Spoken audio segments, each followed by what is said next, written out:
RL. A sigla vista com frequência em muros e citações de uma facção criminosa do Rio de Janeiro refere-se a Rogério Lengruber, o Bagulhão ou Marechal. Apesar de seu nome em siglas, cartas e muros de centenas de comunidades, poucos sabem quem era Rogério Lengruber, um dos mais idolatrados líderes da facção. RL foi criado na favela do Rebeu, em Senador Camará, e costumava cometer assaltos a bando com seu irmão, Sebastião Lengruber, o Tiguel. RL foi preso várias vezes e sua ida para o presídio de Ilha Grande marca sua história na facção criminosa Falange Vermelha e sua entrada no tráfico de drogas da cidade. Apesar de ter passado a maior parte de sua vida no presídio de Ilha Grande, foi lá que começou a se tornar um homem respeitado no mundo do crime.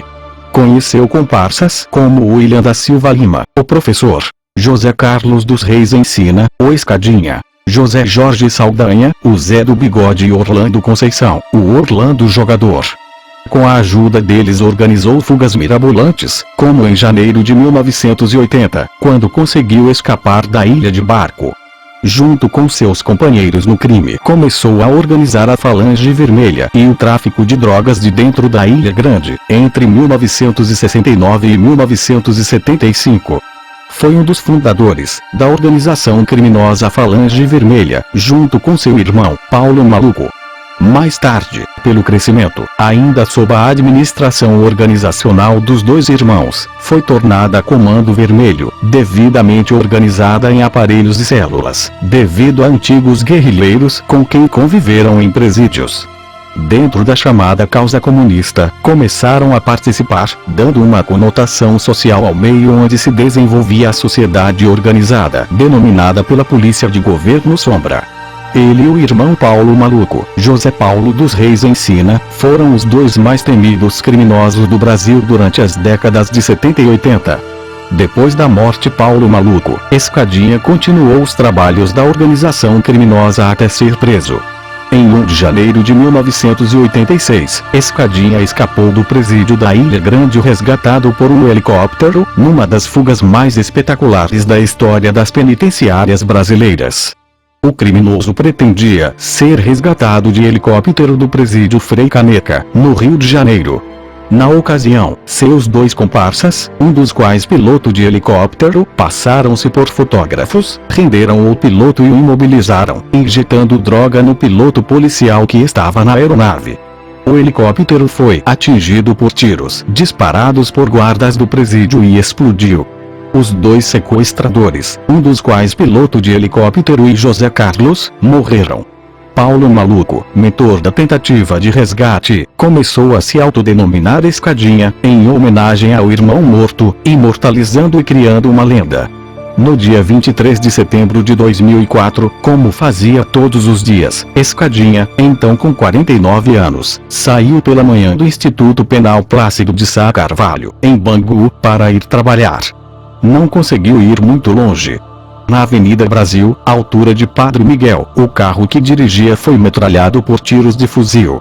Ao seu lado, no banco do carona, morreu Luciano da Silva Vanderlei, que também estava saindo do presídio para trabalhar. Até hoje a polícia não descobriu os autores do duplo assassinato. Acabou se afastando da facção criminosa que ajudou a fundar e chegou a se aproximar de bandidos rivais. Observado de longe pela polícia, alcançou a quase independência financeira, chegando ao posto de vice-presidente de uma cooperativa de táxis da Zona Norte. Foi o início do epílogo da vida de Escadinha. Depois de se recusar a assumir o Morro do Juramento, uma determinação de bandidos que ainda estavam presos, José Carlos dos Reis Ensina passou a angariar inimigos. Orlando Jogador ficou conhecido por ser um dos braços direitos de Rogério Lengruber, o fundador do CV. Orlando Jogador foi responsável por diversas invasões a morros que não pertenciam ao CV, com o objetivo de tomar os pontos de venda de drogas e entorpecentes. O ex-soldado da quadrilha de Amarilho da Glória Venâncio, o China, derrubou o chefe e assumiu, em 1990, o controle do Morro do Alemão. Em 2 anos, arrendou as bocas das comunidades vizinhas, uma novidade à época, e estendeu seus limites até o Complexo da Penha. Alguns cederam território em troca de pensão mensal. Quem resistiu, acabou morto. Orlando morreu em 1994, em uma emboscada tramada pelo traficante Ué, líder do terceiro comando, que estava em trégua com o comando vermelho. Os homens de Ué disseram a Orlando jogador que ele tinha sido sequestrado pelo Batalhão Operacional de Polícias Especiais, BOP, e exigiam um resgate de cerca de $60 mil. Na época, como Orlando tinha muitas fontes de amigos do crime, rapidamente arrecadou o dinheiro e se encontrou com os homens de E. Este estava com o dobro de homens de Orlando, todos fortemente armados. Quando ele entregou o dinheiro, os homens de E atiraram e mataram Orlando e seus comparsas. Orlando foi morto na favela da Grota na rua Joaquim de Queiroz, no Largo do Bolufa, na hora do jantar de seu bando, por volta das 21h. A reação do Comando Vermelho foi imediata e a troca de tiros entrou pela madrugada, porém os homens de Ué dominaram a Grota, Alvorada, Nova Brasília, Fazendinha e o Morro do Alemão por cerca de 30 dias. No mês seguinte a reação foi violenta. O Comando Vermelho iniciou uma ofensiva contra o bando de Ué, contando com quase a totalidade de seus integrantes, iniciando uma violenta guerra de 5 anos. O corpo de Orlando e de seu irmão foram deixados em um bairro da zona norte do Rio de Janeiro, conhecido como Maria da Graça. A partir desse episódio, desencadeou-se uma guerra pela retomada do controle do poder nas favelas reunidas e conhecidas como Complexo do Alemão. Ué sempre teve personalidade de criminoso, desde sua infância.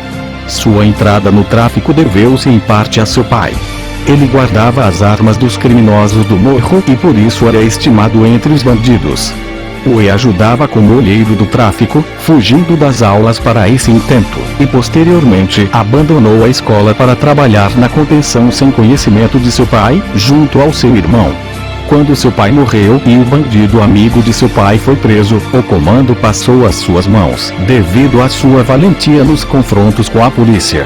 Quando o amigo traficante saiu da cadeia, Ué fez um churrasco para comemorar sua volta, mas era uma cilada, já que não queria devolver a liderança do morro. Assassinou durante a suposta comemoração o bandido e seus fiéis e reafirmou a sua posição de líder do morro.